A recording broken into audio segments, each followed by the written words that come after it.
Hello everyone, this is Crota giving you a shoutcast in a game between ESC Goody and Sase here on Testbug.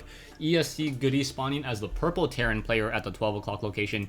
Meanwhile, Sase spawning at the what I'll call the 7 or 8 o'clock location here as the pretty in pink Protoss. So, Testbug, one of those maps with only 3 starting locations. So the starting locations do make a triangle, and ultimately that other expansion is right over here. Now, I like Testbug a lot in terms of layout, because whenever you scout, you automatically know where your opponent is.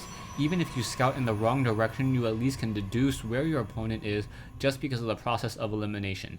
Now, another benefit to Testbug is that there is an easy third base to take. You can either take, depending on where your opponent spawns, you can either go into this direction here, or you can go into this direction here. So now back over here, and you can see Goody continuing to just mine away. There was a lot of observers in this game apparently, causing a lot of lag. It also explains why sometimes very short games are almost like a quarter of a meg in size, because it has to keep track of all the camera movements and the mouse movements of all the observers as well. So anyways, that's just a personal note. You cannot judge a replay length by its file size. Sase getting up a gateway over here and now getting that assimilator, pretty standard build. Goody getting the barracks here, going for a refinery, standard build as well, nothing out of the ordinary. The probe will be able to poke its head into here in just a moment. And now the SCV, did he see the probe and the direction when that probe came from? I'm not sure if he actually kept track of it. And because he didn't keep track of it, he's actually going to scout out in the wrong direction as the probe gets some damage onto Stevie the SCV. SCV now running away, able to hide inside that refinery. Plenty of room while he hides inside there, and now the probe will be forced to back off as soon as a Marine pops out of there, and blocks the supply depot once again. So he's trying to block the supply depot and perhaps supply lock Goody, but Goody is not supply locked at all, and it actually he should actually have 16 harvesters. I don't know if how he actually got behind, but he's actually down 1 harvester at this stage. And now the probe just wandering around 1 Marine back over here. There are these rocks over here that let you know where the site of that Zelnaga watchtower is. The Zelnaga watchtower is blocked by destructible rocks. The center one, however, is not blocked by destructible rocks, and anyone can use those. SCV now will be able to will be making its way up this ramp, getting plenty of scouting information and sight onto what Sase's strategy is going to be. You can see another pylon, but nothing really revealing in terms of Sase's strategy at this time. There is double gas, so he could either be going for mass sentries or going for very high tech. We'll see what's going to be happening in just a moment, as that probe just still wandering around trying to get away, and as long as he actually has a faster movement speed, so he should be able to sneak away without any issue whatsoever. Back over here, 2 Marines now just out in the very front portion of the map. It doesn't look like Goody is going for his standard Marine Marauder push this time. He is not going into Hellions, and with Hellions he may try to simply run by this ramp and deal damage. There is 1 Stalker there though, and now we also have a robotics facility, so it's going to be a 2-gate into a robo facility and now going into an expansion. So Goody playing for a much more macro style of play, doing the expansion attempt at the 5-minute mark. Very smart, and then also being able to build it in the safety of his own base. Marines able to catch and snipe down that 1 probe there. 1 sentry and 1 stalker, in addition to a couple gateways down over here. And now we also have a lot of probes,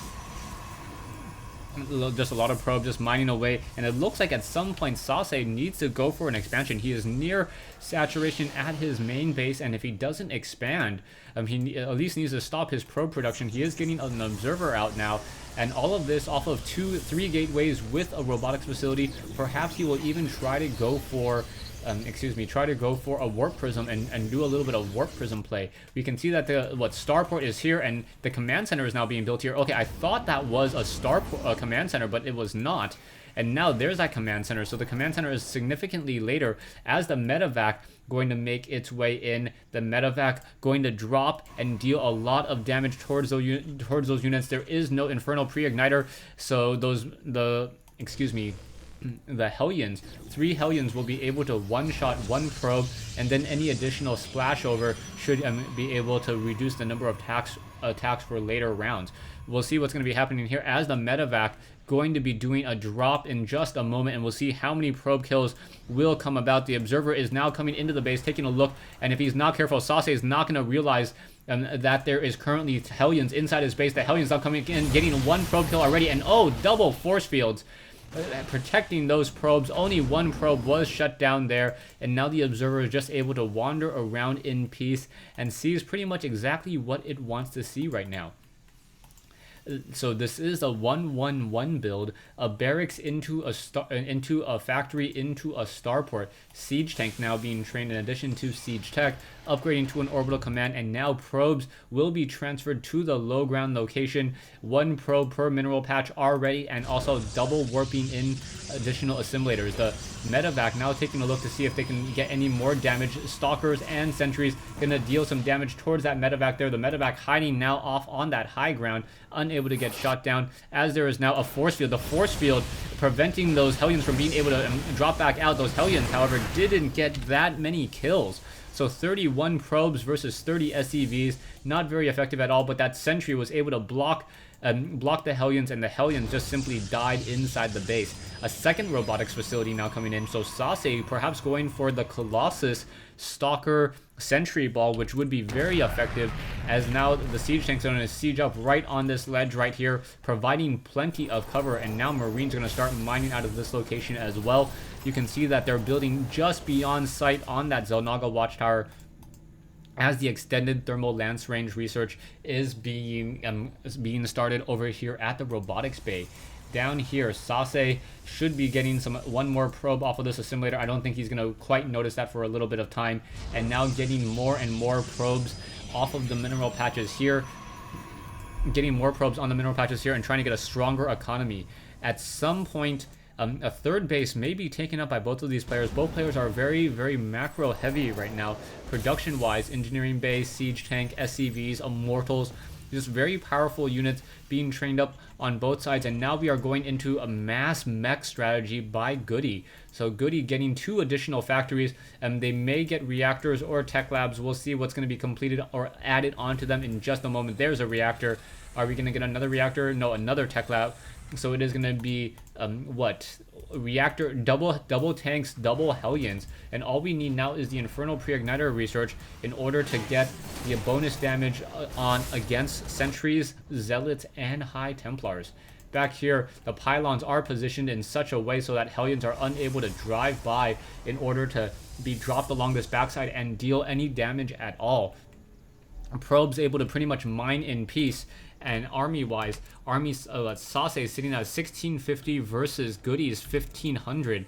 Both players just continuing to mine away and not really doing very much at all.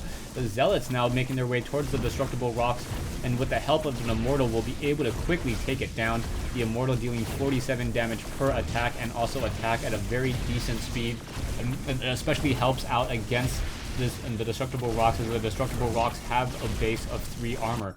Command center now being built by Goody at the starting location at the 3 o'clock expansion. So that is a very, very gutsy move in order to get that expansion there. You can see the Nexus is currently being warped in. The Nexus has enough room to be built before the rocks are cleared. There are rich Vespian geysers as well. So the SCV, does he gain sight on the expansion? Yes, he does see the expansion now currently there. Zealots will be able to quickly take that down. And now will any pylons be placed in over here to be able to warp in reinforcements? One observer still wandering around and almost shot down. I believe that missile turret just lost sight of it, and the observer was able to cloak itself, and the Lancer torpedoes did not find their target. We now have an orbital command being upgraded here at the 3 o'clock expansion, and Goody, who's running off of 3 bases and getting an orbital command, will be able to mine with 3 mules consistently, essentially giving him an 18 SCV harvester bonus, which will help him out in the end. Thor's now being trained and added on, so it's going to be siege tank, Thor Hellions being trained. The Infernal Pre-Igniter research has been completed, so Hellions now deal 24 damage against light targets. These destructible rocks will get destroyed as well. These rocks only have 1500 mineral or 1500 hit points as opposed to 2000. Hellions now coming in. The Hellions looking to get some damage, and looks like they are going to get a lot, but running straight into the extended thermal lance range on those Colossus. The Colossus able to shut them down very, very easily. Stalkers may be able to even get a couple hits onto that medevac, but I do not think, unless Goody actually micros, it should be able to have no real issue there. One Immortal now making its way over. And that Immortal, as long as it just parks itself here with a Colossus, that Colossus is going to be able to deal a lot of damage towards those Hellions, and now running straight again into a group of Colossus there. And the army of Sase looking very powerful now, especially as he adds more and more Colossus to his army and getting additional armor upgrades. The Immortals are going to be strong against any siege tanks, Thors, and Marauders, as Immortals do deal a significant amount of damage towards them. Siege tanks blasting away at these rocks, and not much really to talk about now. This one medevac down to 20 hit points. It looks like it will get shot down if it tries to do another drop. This Xel'Naga Watchtower has been revealed, revealing a good portion of the map here.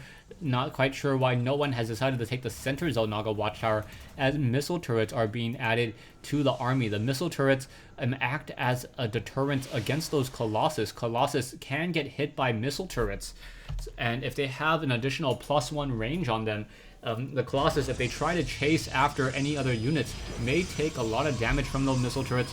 Missile turrets deal the same amount of damage as 4 Marines.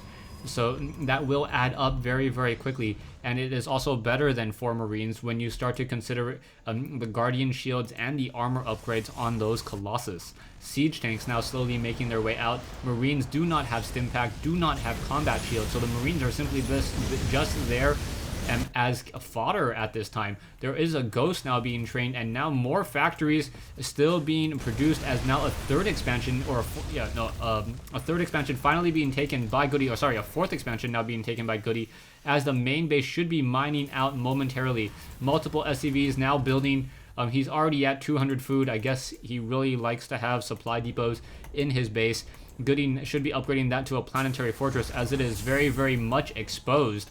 There you go, now upgrading to a planetary fortress as the fight now continues. The Zealots, Immortals, Stalkers, and Colossus easily taking down that scouting missile turret there. The scouting missile turret doesn't have the +1 weapons upgrade, and even if it did, wouldn't be able to shoot down any Colossus. So Colossus, now trying to make its way out, will be able to destroy that SCV and perhaps destroy those missile turrets. Vikings now coming in to get some more damage, and now Sentries and Stalkers getting some free shots onto the fleet of Vikings in the air. 1-0 upgrades, almost 2-0 upgrades on those units so far, as we have Hellions just guarding over here to see if they can perhaps get some damage. There are some photon cannons here, so those Hellions gonna try to run along this backside, perhaps get some damage here, but it doesn't look like a lot of damage will be dealt, just because the main army is standing by. So standing nearby, those Hellions now gonna try to come in, getting 2 probe kills already, getting more probe kills as there are Hellions over here. So Hellions able to clear out this expansion as well, so no more, hardly any more probes, and now the army coming back into this location here.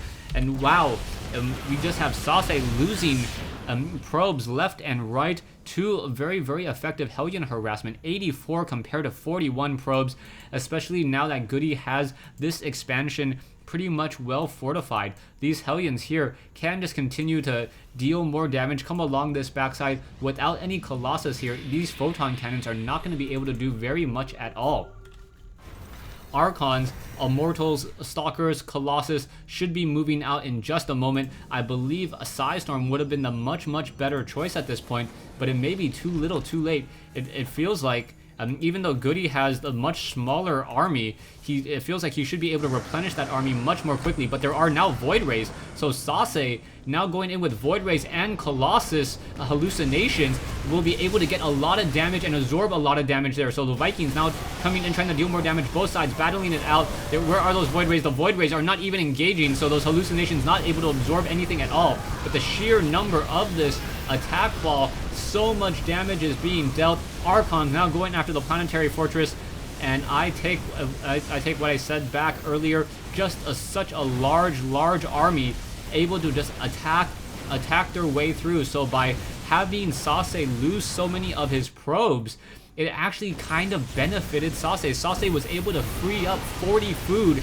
in an additional army attempt, and that's why his army was about 1,000 or 1,500 minerals stronger as this massive mechanized ball just make its way through Stalkers, Immortals, a couple hallucinated Void Rays, and Colossus, more than enough to destroy this army. Thanks for watching, thanks for listening. I hope you guys enjoyed this 1v1 replay between Sase and Goody here on, I believe this is Testbug. Yeah, Testbug.